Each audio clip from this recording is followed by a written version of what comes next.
Brian Berletic.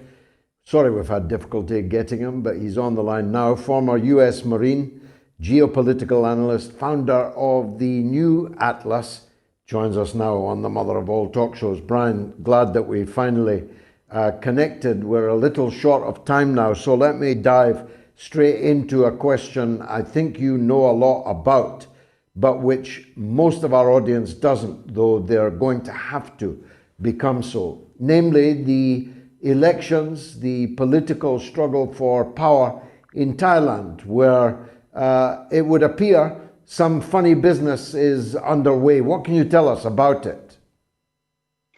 I have been talking about this for many years, the US investing millions of dollars over the years, not only building up the political opposition here in Thailand, but an entire network to support them and to grow in parallel to the sovereign institutions in Thailand and eventually displace them. And I'm talking about taking over the media, the information space, working its way into the education system, and essentially creating an electorate that will consistently vote in favor of US interests at the cost of the best interests of Thailand.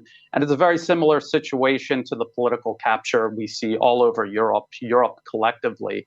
And we see where that has ultimately led, this proxy war with Russia through Ukraine, and Europe sacrificing itself politically and economically for that proxy war. The US is pursuing a very similar process here in Asia versus China, and Thailand is just one of many nations in the region that faces political subversion sponsored by the US, and has manifested itself in this most recent general election. The US-backed opposition has gotten the most votes, and they're poised to form the next government. And so we're just awaiting probably a cycle of instability and perhaps even violence following this. Ontology is important, of course. How do you characterize the political positions, the stripe of this once opposition, now majority party in Thailand?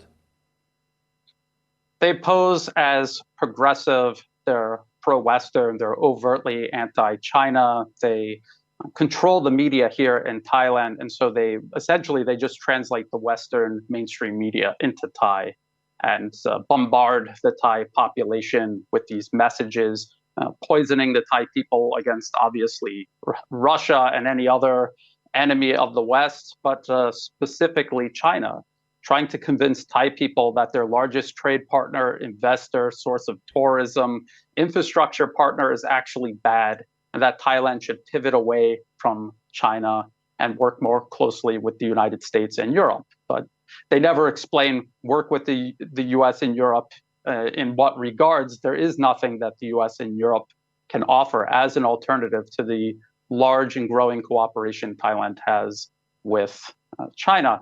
They've put, before even getting into power, they were putting protesters in the streets to protest against Sinovac and demanding that the government buy Pfizer and Moderna. I mean, it was that transparent. They've also not only opposed the Thai-Chinese high-speed rail link, which is already under construction, they've gone up and down the route that it's being built, and encouraging villagers to try to obstruct its construction using all kinds of legal means. And they oppose military cooperation with China and the procurement of military arms from China. But when Thailand is buying anything from the United States, they're suspiciously quiet. So it really is a very transparently pro-West and specifically pro-US proxy.